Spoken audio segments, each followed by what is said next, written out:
Hello friends, इस video में हम रणवीर इलाहाबादिया का जो कंट्रोवर्सी हुआ है स्टेटमेंट को लेकर, मतलब उनका जो स्टेटमेंट था, तो उसी को हम एथिकल पर्सपेक्टिव से समझेंगे फॉर यूपीएससी।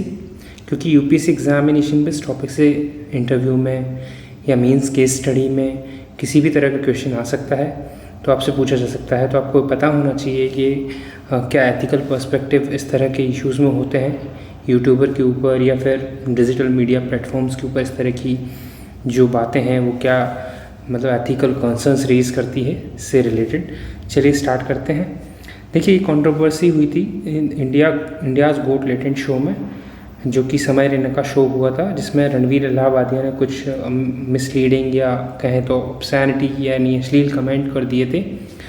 माता पिता को हमारे देश में, हमारी संस्कृति में भगवान का दर्जा दिया जाता है। ऐसे में उनके प्रति इस तरह का कमेंट करना, एक महिला के प्रति इस तरह का कमेंट करना, कहीं ना कहीं यह आपके गलत व्यवहार को दर्शाता है। इससे समाज पर क्या प्रभाव पड़ता है हम देखते हैं।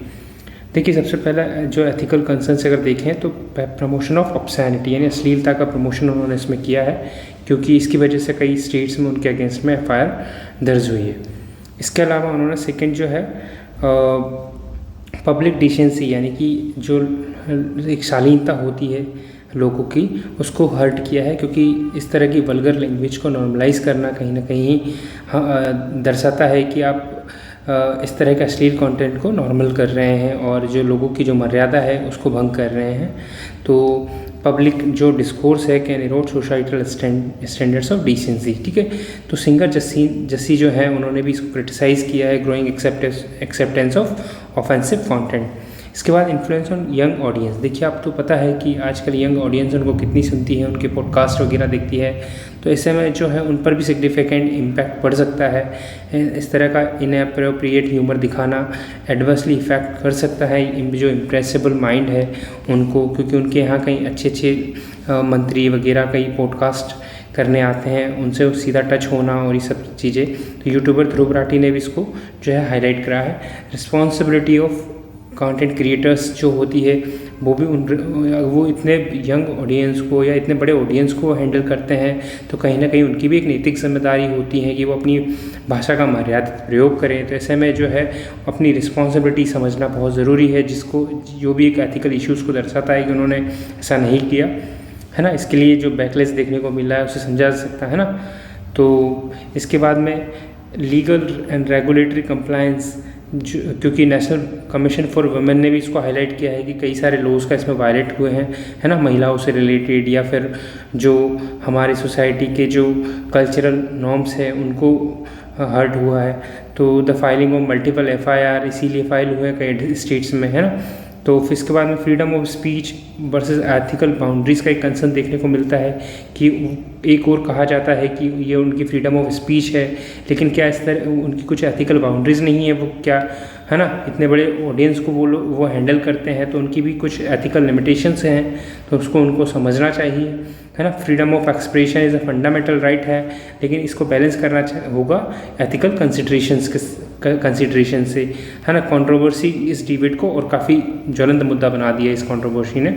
इसके बाद पब्लिक अपोलॉजी वर्सेस अकाउंटेबिलिटी, उन्होंने एक वीडियो जारी करके पब्लिक अपोलॉजी की है, लेकिन क्या इससे सारी उनकी जो दायित्व है वो क्या पूरा हो जाता है? बिल्कुल नहीं होता है ना। Ethical accountability requires more than apologies, है ना। इट नेसेसिटेट टेंजिबल एक्शंस की ज़रूरत है ना, रेक्टिफाई जो हार्म हुआ है सोशल स्टैंडर्ड्स को, है ना। Role of digital platforms, YouTube, क्या इस तरह की चीज़ें दूसरे यूट्यूबर्स भी अपने जो कंटेंट को प्रमोट करने के लिए यूज़ करते हैं, क्या ये लीगल है? क्या यूट्यूब की या डिजिटल प्लेटफॉर्म की जिम्मेदारी नहीं बन सकती है कि वो इनको रेगुलेट करे, मॉनिटरिंग करे? तो इसका भी एक एथिकल कंसर्न्स निकल के आता है। इसके अलावा regulating content to prevent spread of offensive जो मटेरियल है।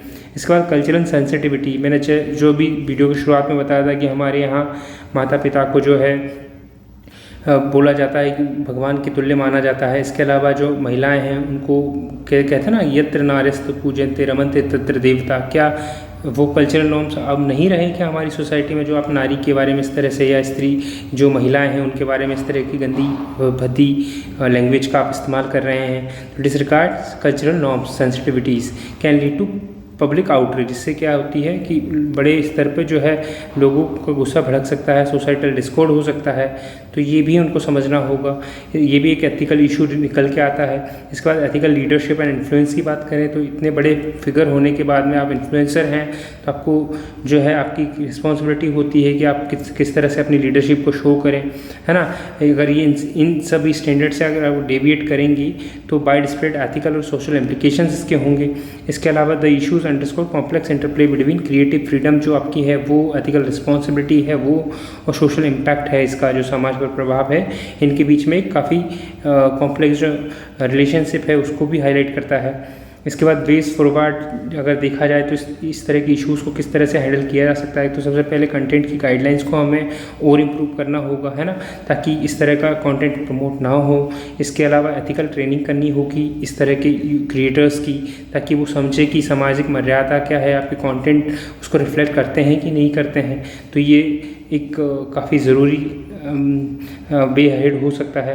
इसके बाद लीगल रिफॉर्म्स की ज़रूरत है। इस तरह के जो ऑब्सैनिटी यानी अश्लीलता या डिफेमेशन जो मानहानि है या कल्चरल सेंसिटिविटी के इशू है, अगर इस तरह की अगर इनकी बाउंड्रीज़ जो है ब्रेक होती है तो कुछ लीगल मेजर्स और स्ट्रेंथन किए जाने चाहिए ताकि वो उठाए जा सकें। इसके बाद प्रमोटिंग डिजिटल लिटरेसी लोगों को जागरूक होना चाहिए कि उनके क्या अधिकार, इस तरह का कंटेंट होता है वो किस तरह से उसकी शिकायत कर सकते हैं, है ना, ताकि इसका नेगेटिव इन्फ्लुएंस कम हो जाए। इसके बाद सेल्फ रेगुलेशन अकाउंटेबिलिटी होनी चाहिए। इन लोगों को खुद को अपनी जिम्मेदारी समझते हुए खुद को रेगुलेट करना चाहिए, है ना, उनकी कुछ उत्तरदायित्व होना चाहिए, है ना।